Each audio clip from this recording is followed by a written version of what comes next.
Matthew chapter 5, verses 1 to 12. Now, when Jesus saw the crowds, he went up on a mountainside and sat down. His disciples came to him, and he began to teach them. He said, "Blessed are the poor in spirit, for theirs is the kingdom of heaven.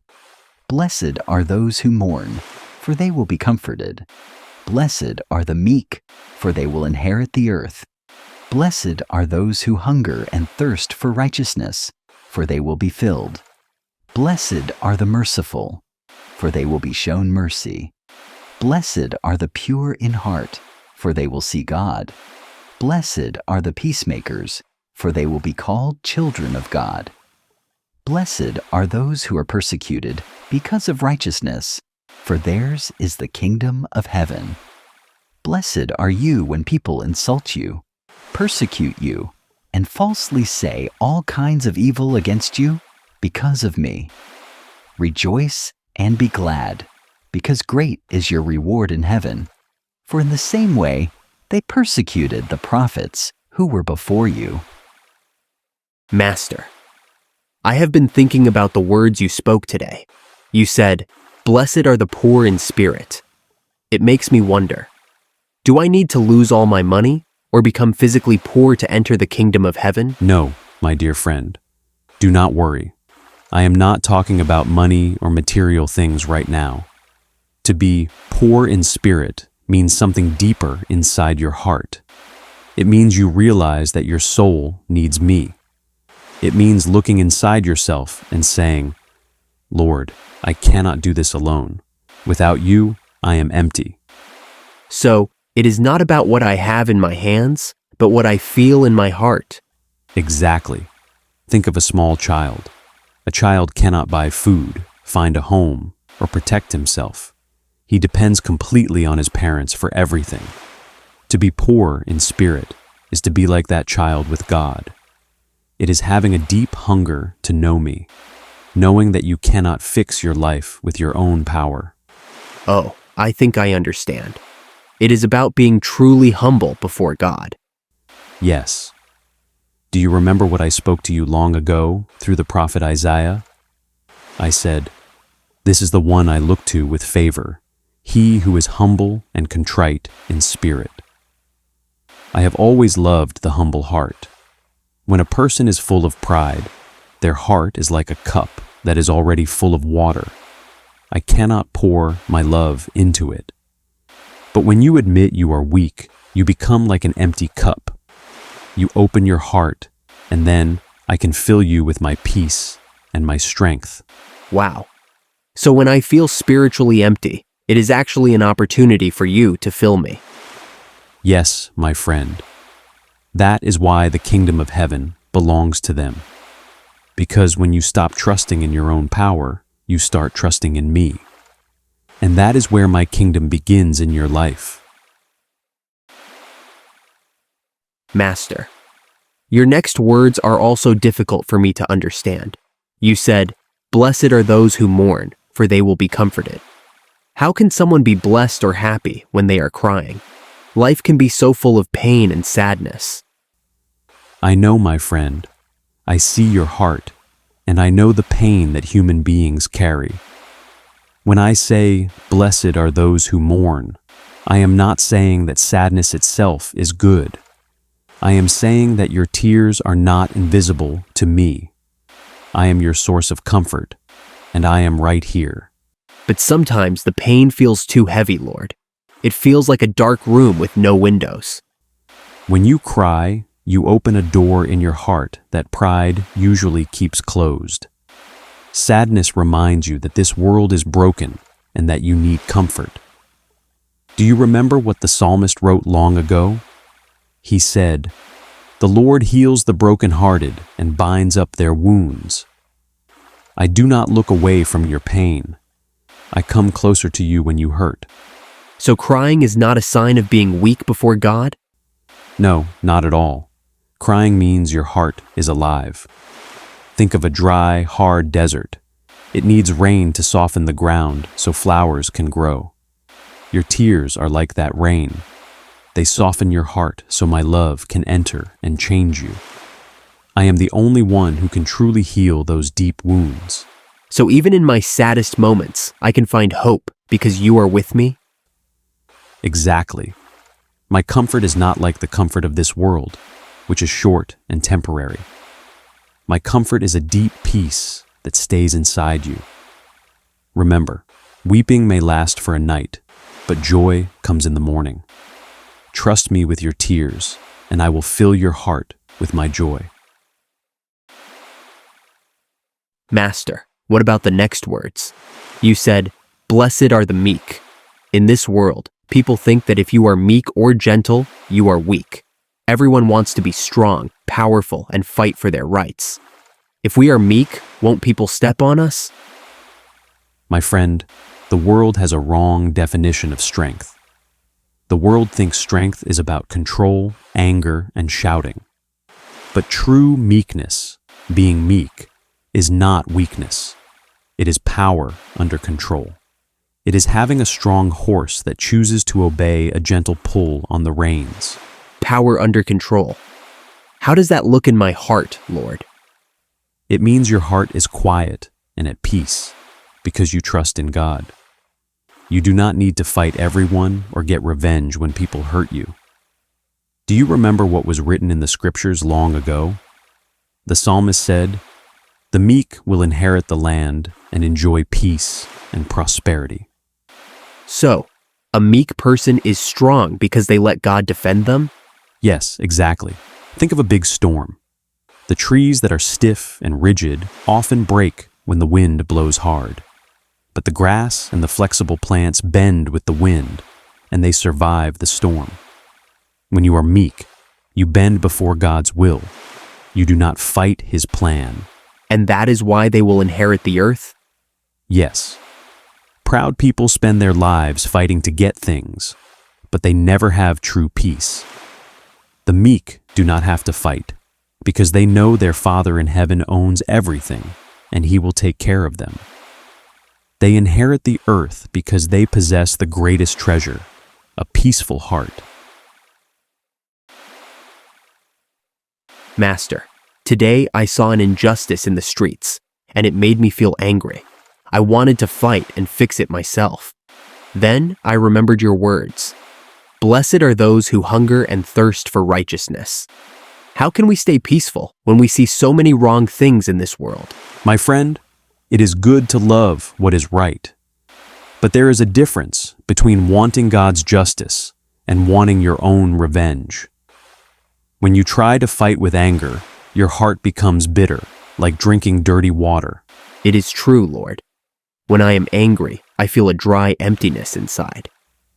Exactly. The world tries to satisfy its hunger with power and control, but they always stay hungry. True righteousness is wanting my ways, my love, and my truth in your life. Do you remember what the Father said through the prophet Isaiah? He said, "Come, all you who are thirsty, come to the waters. Why spend your money on what does not satisfy?" So, if I stop fighting in my own strength and look to you, my soul will find rest. Yes. Think of someone who has walked in the hot desert for days. They do not want gold or silver. They only want a glass of pure, cold water. When you desire my goodness and my justice like that, you are blessed, because I promise you, you will not be disappointed. I will fill your heart completely. I understand now. I can rest and let you be the judge while I focus on loving others. Yes, my friend, rest in me. I see all things, and I will make all things right in my time. When you hunger for me, your soul will always be satisfied. Master, you said, "Blessed are the merciful, for they will be shown mercy." Sometimes it is so easy to see the mistakes of others and judge them in my mind. It is hard to forgive when someone does something wrong to me. How can I have a merciful heart? My friend, to have mercy means you choose to look at people with love instead of judgment. It means you close your eyes to revenge and open your heart to forgiveness. Remember, you cannot give what you do not have. You can only show true mercy when you realize how much mercy God has shown to you. So, when I want to judge someone, I should look at my own heart first? Yes. When you look at your own life, you see that you also make mistakes and need forgiveness. Do you remember what the Lord asked through the prophet Micah? He said, "What does the Lord require of you? To act justly and to love mercy." God does not just want us to show mercy, He wants us to love it. I see. A judgment look divides people, but mercy heals. Exactly. Think of a mirror covered in dust. If you throw stones at it, you break it. But if you clean it with a soft cloth, it reflects the light again. People are like that mirror. When they do wrong, they are covered in the dust of this world. Do not throw stones of judgment at them. Clean them with your forgiveness. That is beautiful, Lord. And if I show mercy, I will receive more of your mercy? Yes, my friend. Because when you flow in mercy toward others, your heart stays open to receive my grace. Be kind, do not judge, and you will walk in the abundant peace of my Father. Master, you said, "Blessed are the pure in heart, for they will see God." But when I look inside my own heart, I see bad thoughts, doubts, and selfishness. I try very hard to be perfect, but I always fail. How can anyone have a completely pure heart? My dear friend, you cannot clean your own heart by your own power. If you try to do it alone, you will only feel tired and frustrated. Holiness is not about your human effort. It is about your surrender to me. So, I don't have to fix myself before I come to you? No, you come to me so I can fix you. Think of a dirty white cloth. The cloth cannot wash itself. It needs to be put into the pure water. I am that water. Your job is not to scrub the dirt with anger, but to cry out to me. Do you remember the prayer of David in the Psalms? He didn't say, "I will clean myself." He cried, "Create in me a pure heart, O God." I understand, Lord. I just need to ask you. I need to say, "Lord, clean my heart. I cannot do it alone." Exactly. When you pray that prayer from the bottom of your soul, I hear you. I enter your heart, and my love starts to wash away the darkness. A pure heart is a heart that is completely open to me, without secrets, trusting only in my grace. And those are the ones who will see God? Yes, my friend. Because when your heart is clean, your spiritual eyes open. You will start to see God everywhere, in the beauty of creation, in the love of others, and inside your own soul. Trust me with your heart, and I will make it white as snow. Master, your last words today sound scary, but also beautiful. You said we are blessed when people persecute us, say bad things about us, and hate us because of you. Why does following a path of love and peace cause so much trouble in this world? My dear friend, do not be surprised by the darkness of this world. When you carry my light, the darkness feels uncomfortable. Following me will not always be easy. There will be moments when people will not understand you, and they might reject you. But in those moments, I tell you, do not give up. Persevere. How can I be glad or happy when people are treating me badly, Lord? Because your eyes should not look at the problems of today, but at the promises of tomorrow. You are not alone in this. My servants and prophets before you walked this same difficult road. And remember what my apostle will write to comfort you. We are heirs of God and co-heirs with Christ if we share in his suffering. Co-heirs with you. That means everything you have belongs to us too? Yes, exactly. You are part of my royal family now. This world is temporary, but my kingdom is forever. Any pain or sadness you feel right now is like a tiny drop of water compared to the massive ocean of glory and joy that I have prepared for you in heaven. Your reward is completely safe with my Father. So when things get hard, I can look at the stars and remember that my true home is with you. Yes, my friend, be glad and rejoice. When the world pushes you away, it only means you belong closer to me. Stay faithful, keep loving, and keep walking. I am with you always, and we will reign together forever. Holy Father, thank you. Thank you for this friend and for everyone who comes to me. Thank you, Lord, because you protect them in my name. Father, I pray for this disciple and for all those who look at me today. I ask you, Lord, protect them with your great love. Please do not let their faith fail. Help them to see me clearly. Open the eyes of their hearts so they can understand your truth. Break every wall that separates them from me, Lord. Conquer their hearts with your grace.